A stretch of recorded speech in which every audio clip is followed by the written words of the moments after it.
Oi pessoal, tudo bem? Bem-vindos, bem-vindas, todos vocês a essa nossa aula, ou a esse nosso conjunto de aulas que tem a ver justamente, pessoal, com a tentativa, com a proposição de tirar aquelas dúvidas mais cruciais do começo, do ponto de partida dos estudos em língua portuguesa. Sabe, gente, por vezes são dúvidas que a gente desconhece ter. Mas quando a gente começa a lidar com estudar tecnicamente a língua portuguesa um pouco mais, ou com escrita formal em língua portuguesa, a gente acaba por perceber que nos faltam algumas informações, nos faltam algumas ideias, algumas sutilezas às vezes, para entender qual foi o ponto de partida e onde chegamos, como chegamos à situação de coisas que hoje está, né? No tocante a vocabulário, sintaxe, organização textual, enfim. Gente, esse conjunto de aulas tem a ver, claro, com aquela coisa de perceber assim, dizer, puxa, língua portuguesa é difícil, né? Língua portuguesa tem muito detalhe, tem muita característica assim ou assado. Para minimizar um pouco essas questões, gente, e levar em consideração principalmente que cada língua tem suas particularidades e tudo vai depender muito da afinidade que a pessoa tem com os estudos de linguagem e também com a percepção que ela tem, por vezes, de algumas informações ou de conceitos relacionados a isso, né? Então, quer dizer, como todas as línguas têm suas particularidades, olha, quando você olha e pergunta, por exemplo, diz, puxa vida, por que horta tem H? Por que homem tem H? Por que tem algumas palavras que começam com H em português, mas não faz o menor sentido porque a gente não tem nem pronúncia, né, desse H. Qual é a função disso estar aí? Por que tem palavras que parecem ter o mesmo radical, a mesma origem, né? E na verdade não tem? O que tem aí de informação? Quais características estão nesse vocabulário, nesses vocábulos, e como é que a gente se comporta com eles, como é que faz o melhor uso possível, né?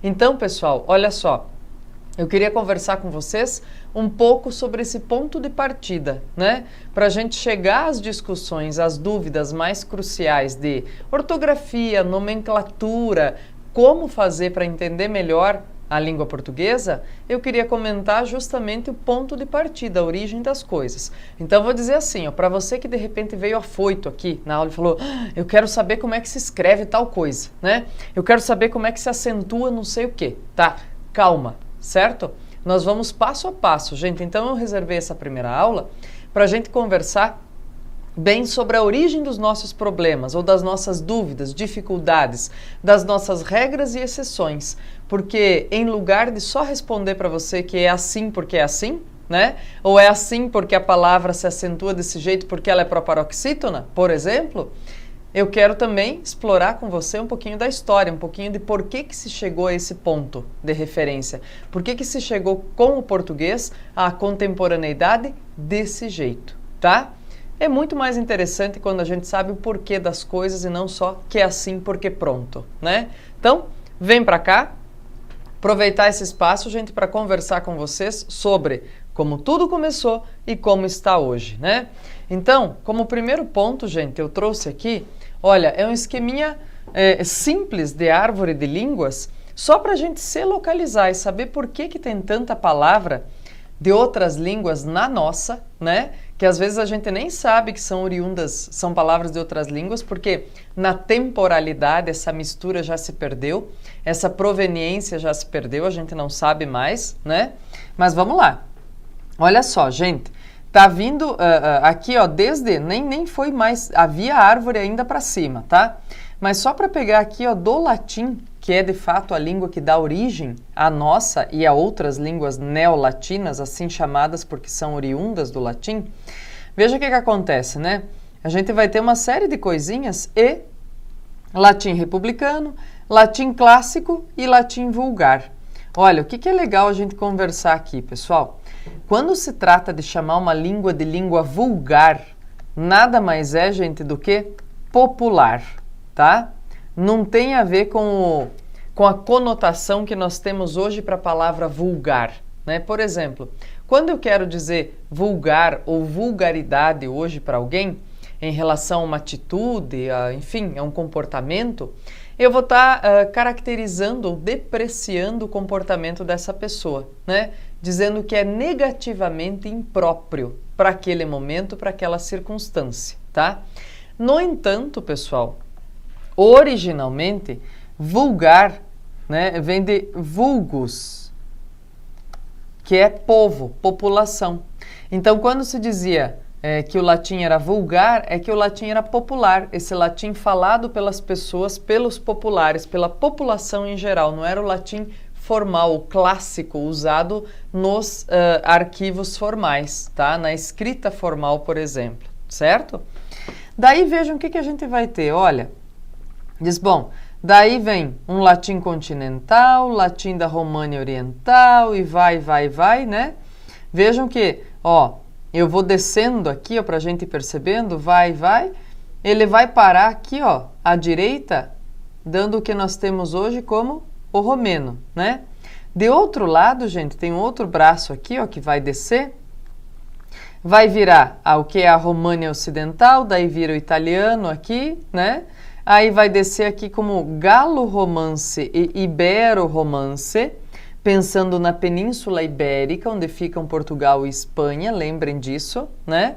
E daí nós vamos ter essas situações aqui, por exemplo, o moçárabe, que vai dar galego e português, o castelhano, que está aqui, ó, o provençal, o francês, românico, ladino, friulano e assim vai, né? Pessoal, então, e aqui vai dar o catalão, tá? Então vejam que para chegar no português, olha o caminho, isso aqui tudo, gente, são séculos, senão, né, em alguns casos, milênios aí de caminho para uma língua chegar a se bifurcar ou a se subdividir em tantas outras possibilidades e essas tantas outras assumirem aí o status de língua oficial de um lugar, né? Para chegar, vejam aqui, ó, no português, gente, aqui embaixo, tá? Então, puxa vida, então quer dizer que o fato, né, vou até apagar um pouquinho aqui essas marcações, mas que o fato de a gente ter, por vezes, tantas coisas que a gente não conhece, ou tantas raízes linguísticas que a gente não conhece em português, pode ter a ver também com o contato do português com outras línguas em formação em algum período aqui, né, do meio dessa árvore, por exemplo. Com certeza, gente, são contatos linguísticos e contatos geográficos que promovem essas mudanças, né? E daí, pessoal, olha o que é importante conversar. As mudanças linguísticas não são abruptas. O que isso quer dizer? Essa árvore toda, gente, não acontece de uma hora para outra, né? Ou seja, também não se diz que mudou determinada língua ou determinada maneira de escrever de uma hora para outra. As mudanças vão acontecendo com o passar do tempo, tá? Então não são abruptas, não são rápidas. Elas se dão de maneira lenta, gente, tá? E transformadora, assim, com muita força. Daí, vejam, por exemplo, quando se fala tanto, né, em comunidade linguística, grupo de falantes, né? O que se quer dizer? Veja só. Ele está dizendo aqui, uma comunidade linguística, por exemplo, uma comunidade que falasse latim da România Ocidental e Central, né? Olha só, vamos pegar isso como exemplo, lá atrás, tá? Essa comunidade, gente, não é um conjunto de falantes que usa as mesmas formas de língua, mas, olhem o poder da adversativa aqui, um grupo que partilha as mesmas normas, que aceita um conjunto de atitudes sociais em relação à língua. Atitudes sociais. Então, quer dizer, não necessariamente, gente, uma comunidade linguística usa as mesmas formas vocabulares, mas usa ou funciona o mecanismo linguístico para essa comunidade como aquilo que é feito sob a mesma norma, sob a mesma orientação, sob a mesma percepção, tá? Então, isso é bem importante de observar. Depois, gente, que fatores internos promovem mudança das línguas, por exemplo? Gente, são fatores bem importantes. Economia ou redundância, gente? À medida que uma determinada língua vai apresentando, por exemplo, formas ou características, gente, que parecem desimportantes ou desnecessários para uma comunicação, é muito natural que essas formas, que esses elementos vão sendo abandonados, tá? Ao longo do percurso e ao longo do tempo. De novo, nada de maneira abrupta, né? Sempre com muito vagar. Essas sistemáticas, essas dinâmicas de mudança, gente, são muito vagarosas, mas são muito inteligentes, né? Elas são dinâmicas que funcionam para melhorar o aspecto comunicativo, os aspectos de uso da linguagem, tá? Então vejam, por exemplo, o que pode acontecer com um fonema? Daí você vai dizer, o que é isso, né, prof? O que é um fonema? Pessoal, posso dizer de maneira bem simples e geral que o fonema é um som da língua, tá? Que pode ser representado graficamente por variadas formas. Um fonema, pessoal, corresponde a uma forma de grafia em algum ambiente, em alguma palavra, mas dependendo da sua localização ou da origem dessa palavra, esse mesmo fonema pode ser representado por outra grafia em outro contexto de palavra. Então, já, né, a gente vai falando disso nesse cômputo de aulas aí, mas é bem importante perceber isso. Então, fonema eu posso dizer que é um som que pode ser representado por variados tipos de grafia, gente, tá? Ou de grafemas, tá bom? Então, o que pode acontecer com um fonema na língua, pessoal? Com ele pode acontecer várias coisas. Ele pode desaparecer, ele pode ser alterado com o passar do tempo, né? Ele pode alterar-se, ele pode surgir também, né? Então, por exemplo, pode ser que não aconteça, pode ser que não surja aí uma palavra diferente, mas pode surgir um fonema diferente que cria um significado novo, né? Por exemplo, quer ver, gente?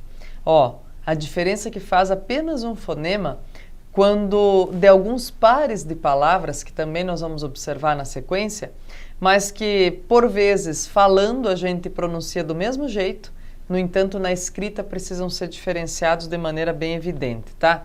Por exemplo, ó, quando eu tenho as palavras mas e mais. Veja só, é um único sinal, gente, gráfico que está aqui, né? Que é uma letra, tá? Mas que representa a inserção de um som novo aí também.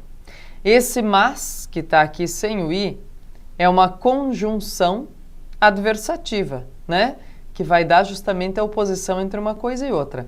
Esse mais, que tem um sonzinho a mais, vai indicar o quê? O sinal mesmo, que eu posso dizer que sinal de adição, né? O sinal de mais, tá? De soma. Então, vejam só, e ao longo do tempo, os sinais ou obviamente as representações dos fonemas podem se alterar porque os próprios fonemas vão sofrendo alteração dentro das palavras, tá? Por exemplo, gente, ó, o tempo da mudança, a lei fonética, vamos ver como é que essa mudança acontece.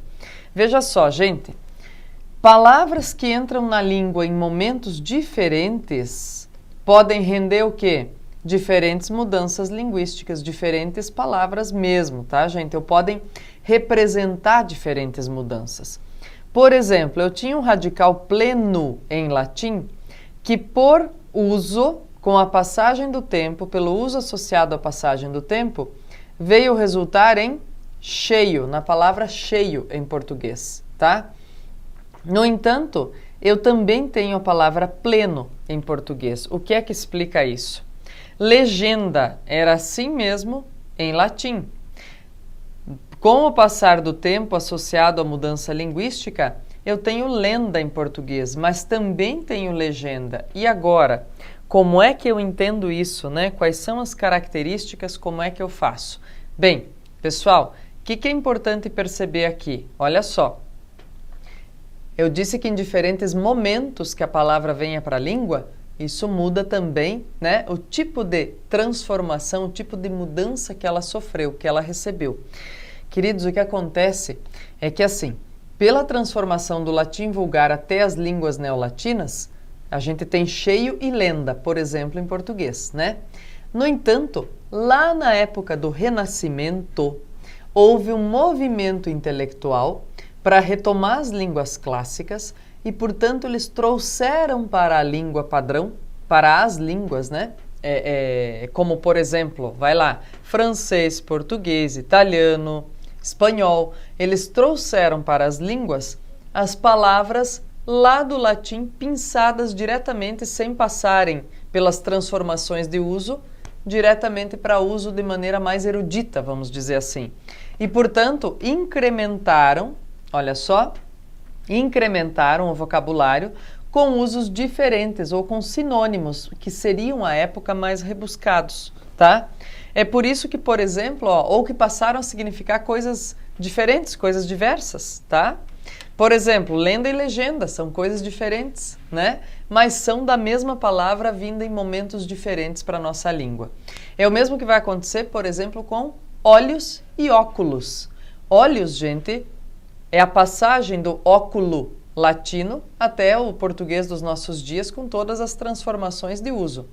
Óculos é essa forma que foi pinçada lá no Renascimento, lá do latim vulgar, do latim clássico também, foi trazida para designar o quê?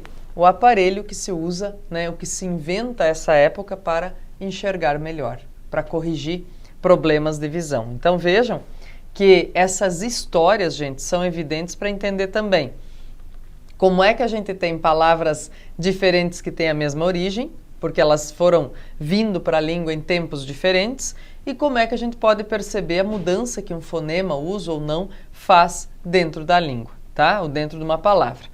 Daí, pessoal, ó, eu deixei um quadrinho aqui, ó, que a gente encontra nesses institutos. Por exemplo, o material que eu estou usando aqui é do Instituto Camões, tá? Então, o que acontece aí? É legal a gente entender, ter a percepção, né, de como foram se transformando essas características dentro da língua. Veja, de alguns radicais em português eu usei aqui os números para a gente comparar, porque fica mais tranquilo da gente entender, né? Então veja lá, do uno latino, em português, uno castelhano, catalão, francês, uno italiano, uno romeno. Quer dizer, e aí a gente vai perceber, pessoal, uma regularidade, tá? O que quer dizer isso, gente, de regularidade? Regularidade acontece quando eu uso, por exemplo, quando eu percebo, por exemplo, que olha só, vou dizer, bom, no 4 aqui, ó, todas as línguas fizeram um tr aqui na última sílaba, tá? Ó, não importa as vogais que estão antes ou depois, mas todas elas acabaram fazendo um tr, né? Um tr aí. Então, quer dizer, a gente vai percebendo algumas regularidades, algumas diferenças, né? E também pode ir fazendo, por exemplo, uma regra, né? Estabelecendo, percebendo uma regra de transformação. Dizer, olha só, em português, então, quando era assim, ficou assim, né? Ou é mais possível. Há algumas línguas que conservam mais a origem, né, da palavra, outras transformam mais. Então é legal perceber esses quadros para ter essa noção, pessoal, tá? E perceber aqui, ó, do latim às línguas românicas, o latim vulgar. Então isso aqui só para vocês observarem como a gente tem esse espalhamento, como a gente tem a ideia, pessoal, que é bem importante, ó, quando a gente vai falar de empréstimo linguístico, fronteiras linguísticas, tá? As fronteiras linguísticas não obedecem necessariamente, aliás, nunca obedecem, às fronteiras físicas, pessoal, certo? Elas sempre fazem uma diferença e elas sempre são mais tênues, mais espalhadas, mais espraiadas do que as fronteiras físicas. O mundo românico, quer dizer, lugares, pessoal, em que se falam línguas neolatinas, tá? Aí você vai dizer, nossa, até lá em cima, como assim no Canadá? Sim, né? No Canadá, pessoal, fala-se como língua paralela ao inglês, língua francesa, né? E bastante ainda, tá? E aí tem as coresinhas diferentes. Por exemplo, o azulzinho aqui está representando o francês, então, né? Esse laranjinho aqui do Brasil é português, veja só, onde se fala mais, ó, Portugal. Aqui, ó, na África, né? E assim vai acontecendo, tá? Os verdes aqui, ó, que vão representar o espanhol, né? Então, vejam a percepção aí de como está espalhado, espraiado mesmo, né? No mundo todo, pessoal, tá? Então, para entender assim, né, onde essas línguas são faladas, onde o português aparece. E daí, gente, o que é importante dizer? Pera lá, a partir de que momento, né, tem essas curiosidades, dizer, pera, mas a partir de que momento disseram, não, ó, agora o português é uma língua oficial, né, para falar justamente da nossa língua, nessas neolatinas. Agora o português é uma língua oficial, não precisa mais escrever as coisas em latim, pode escrever em português. Isso também não é uma determinação abrupta, né? Começam a surgir, gente, primeiro, deturpações nos documentos escritos, tá? Em seguida, esses documentos passam a ser aceitos como língua materna, como língua própria. Depois, daqui a pouquinho, com um distanciamento temporal, de espera lá, isso aqui já não é mais latim, isso aqui é a língua que a gente está falando. E daí vão dar o nome de acordo com as convenções aí da época, né? Veja lá. Os primeiros textos, então, em português, pessoal, entre os séculos XIII e a primeira metade do século XIV, então, entre os séculos XIII e XIV, é que se constitui aí a força do português como língua padrão de uma região, de um local, né? E como língua padrão para a escrita, tá? Documentos não literários. Notícia de fiadores, olha lá, em 1175. Notícia de torto, testamento de Afonso II, de Afonso II, né, do rei. Poesia trovadoresca, olha só, isso aqui aparece nos estudos de literatura portuguesa, né, gente? Até 1350. Cancioneiro da Ajuda, cancioneiro da Vaticana, cancioneiro da Biblioteca Nacional, tá? E tudo isso, pessoal, eu tirei, como eu disse para vocês, ó, do Instituto Camões.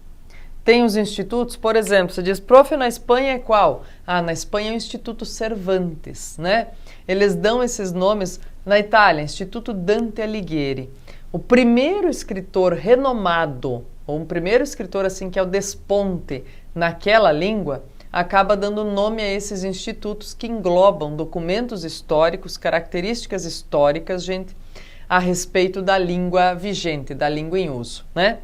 Aí, o que é importante? Vamos chegar na ideia de dizer, pera lá, mas nas relações de escrita, como é que nós estamos hoje em português, que é a nossa língua materna? Então, falei para vocês que a gente vinha aqui do Instituto Camões, né? Vamos ver.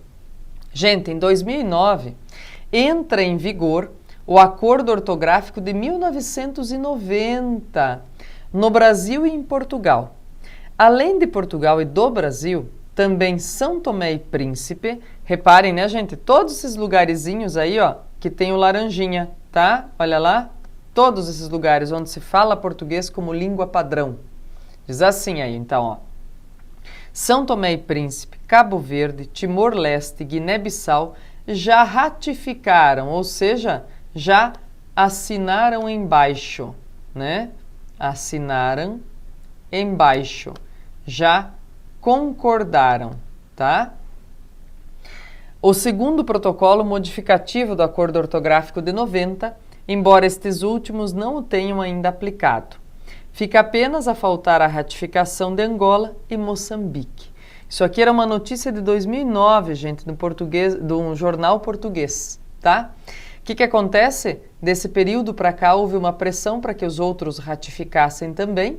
Os outros países o fizeram e hoje toda a comunidade de fala de português como língua padrão tem como acordo oficial esse acordo que entrou em vigor em 2009, mas que, por exemplo, no Brasil, foi só em 2016, apenas em 2016, que ele passou a valer como único acordo vigente. Antes, até então, de 2009 até 2016, pessoal, estavam em vigor concomitantemente, ou seja, ao mesmo tempo, os dois acordos, certo? Lembrem-se, acordo ortográfico é acordo de escrita, não é acordo de pronúncia, gente, tá? Por isso, vou fazer com vocês, pessoal, uma questão da Unicamp, lá de 2009, quando o acordo ortográfico começava a despontar aqui no Brasil. Dá uma olhada comigo. Diz assim: reportagem da Folha de São Paulo informa que o presidente do Brasil assinou decreto estabelecendo prazos para o país colocar em prática o novo acordo ortográfico da língua portuguesa, que unifica a ortografia nos países de língua portuguesa. Na matéria, o seguinte quadro comparativo mostra alterações na ortografia estabelecidos em diferentes datas. Olha só, então quer dizer que a reforma ortográfica não é uma coisa tão absurda assim, acontece de tempos em tempos, né? Verdade, gente, acontece mesmo, ó. Houve aqui, ó, 1931 e 1943. Como é que se escrevia? Eles estão tranquilos, porque provavelmente não creem em fantasmas, ok? Após a alteração de 71, o que acontece? O acento deles cai, né? O acento grave de provavelmente cai. E o que mais? Só. Agora, do novo acordo a partir de 2009, caiu também, pessoal, o trema de todas as palavras, excetuando nomes próprios, tá? E o acento circunflexo para indicar redobro da vogal aí no plural, na terceira pessoa do plural. Tudo bem? Muito bem. Sobre o acordo, a reportagem ainda informa: as regras do novo acordo ortográfico da língua portuguesa, que entram em vigor no Brasil a partir de janeiro de 2009, vão afetar principalmente o uso dos acentos agudo e circunflexo, do trema e do hífen. Cuidado! Segundo elas, você não poderá mais dizer que foi mordido por uma jiboia, e sim por uma jiboia. Adaptado de que língua é essa? Ok, tá. O excerto acima supõe que alterações ortográficas modifiquem o modo de falar uma língua. Mostre a palavra utilizada que permite essa interpretação. Levando-se em consideração o quadro comparativo das mudanças ortográficas e a suposição expressa no excerto, explique o equívoco dessa suposição. Gente, vocês viram, eu pronunciei alguma coisa diferente aqui? Não pronunciei, né? Portanto, olha lá, jiboia, pessoal, continua sendo jiboia, com a mesma pronúncia, tá? Porque é um acordo ortográfico, certo? É um acordo ortográfico. O quadro comparativo seria suficiente para desmentir a sugestão do jornalista, para não dizer assim, ó, você não vai dizer jiboia. Não, cai o acento, mas a pronúncia continua a mesma, pessoal. É a ortografia que muda e não a pronúncia, beleza? Muito bem. Daí, olha lá, ainda sobre a reforma ortográfica, Diogo Mainardi escreveu o seguinte: eu sou um ardoroso defensor da reforma ortográfica.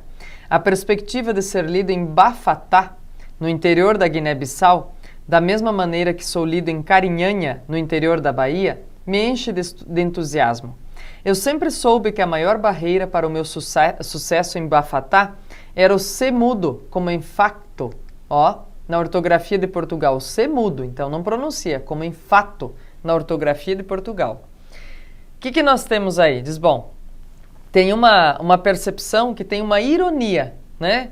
A ironia do articulista está onde?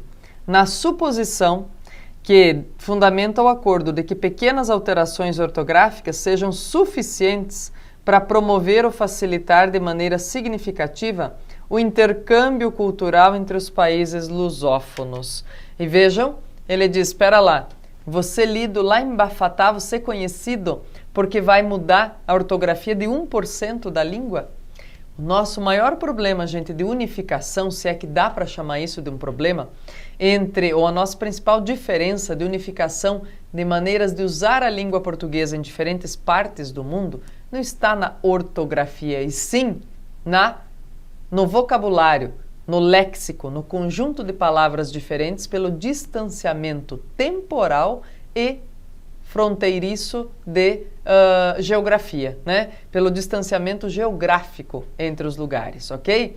Então, uma reflexão importante, gente, para perceber como era, como está hoje. Daqui a pouquinho encontro você em outra aula para a gente conversar mais um pouco sobre o tema e com mais exercícios. Um abraço. Tchau, tchau.